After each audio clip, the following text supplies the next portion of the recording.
Automotives, a podcast covering the most important issues for the automotive aftermarket industry in Europe and beyond. Brought to you by Fajifa.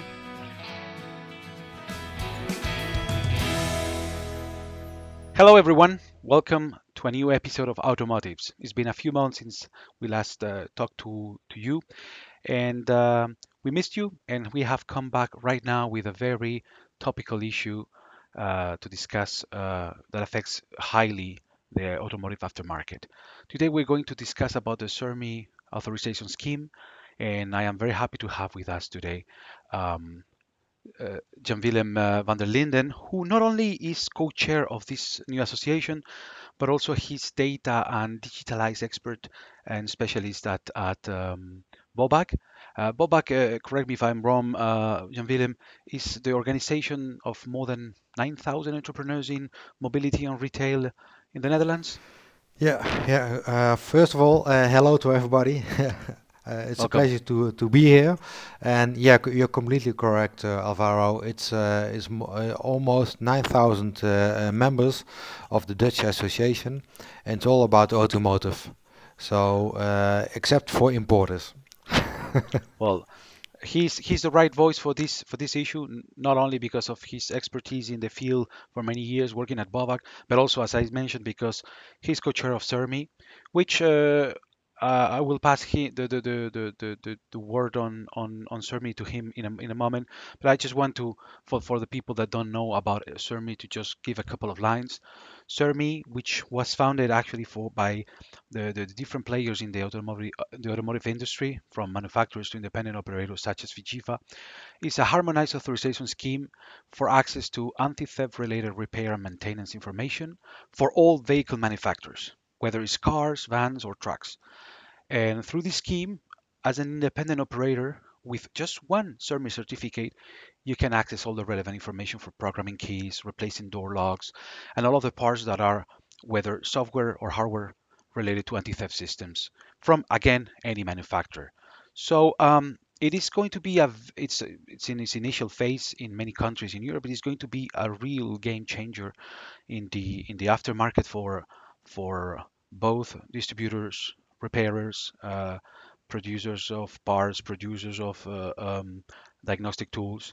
And I'm going to ask to kick off the chat, John Willem, um, how this scheme benefit automotive aftermarket stakeholders, including repairers, distributors, manufacturers, consumers.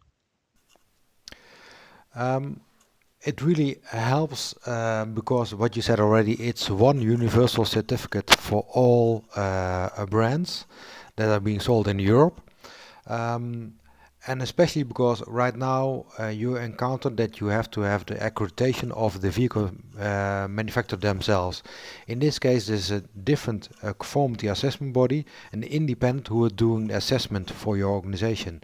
So you're not reliable. You're not have to rely on the specification of each vehicle manufacturer, but just there are 5 different points you are being checked on, and if you're being approved, you will receive the certificate. So the certificate is based upon the IO, the independent operator, and the IO employee.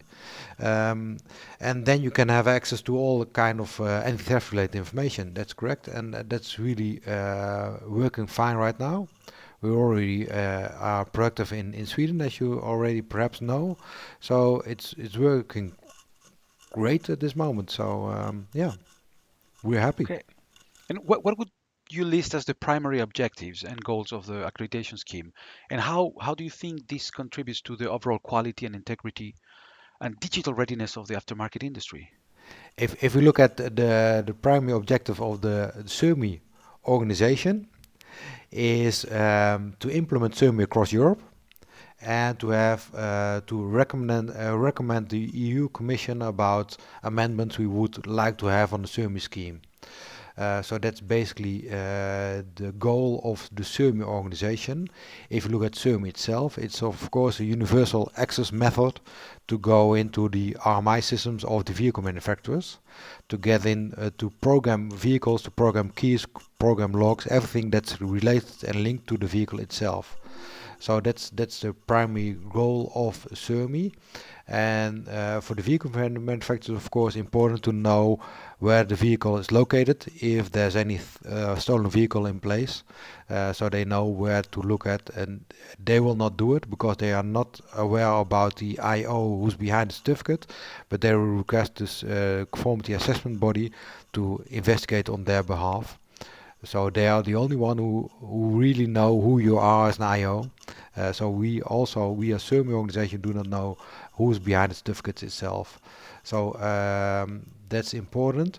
And if you look at does the help to get digital ready for the workshops, of course it's the first step because it means you have to have some digital certificate in place, digital identification in place for yourself. That can be the first step to get more known about the digital RMI systems of the vehicle manufacturers.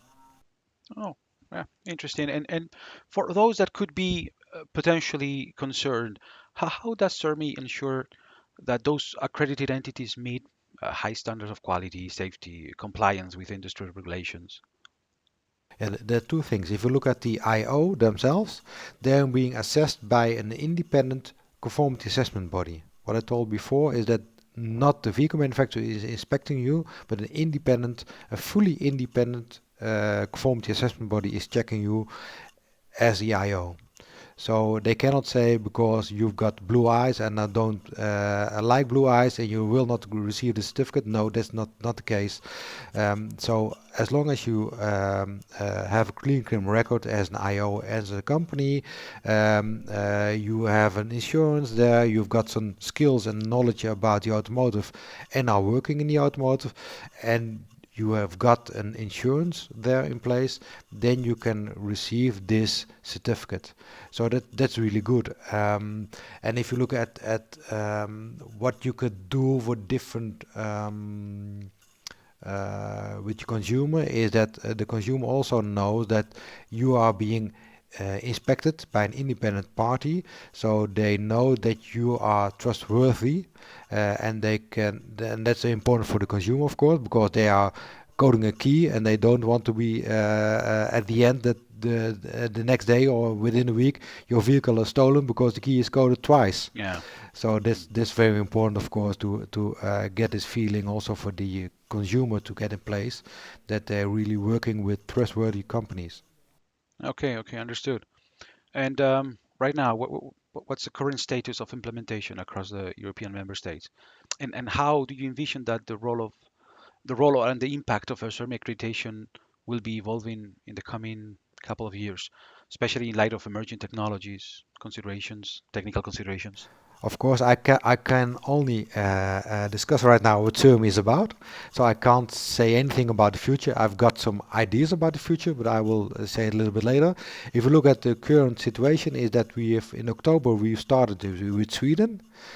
We've learned a lot in Sweden, what's going on there and what's working and how it's working. And in the meantime, because we need also approved conformity assessment body in the country, and that's a major issue across Europe because not everywhere we've got a conformity assessment body approved there.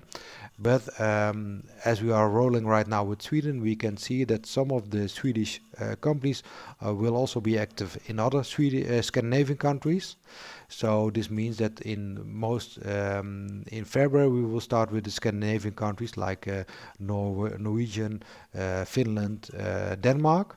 We will start in February, so that looks good. And in April we will start with 7 different countries, and among one of them is Germany, but also the Netherlands and Belgium. And then in June we will start with with 3 other countries.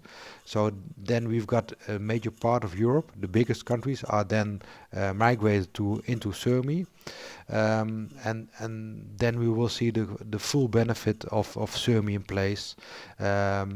So that's really good. If you look at what we've done, lesson learned.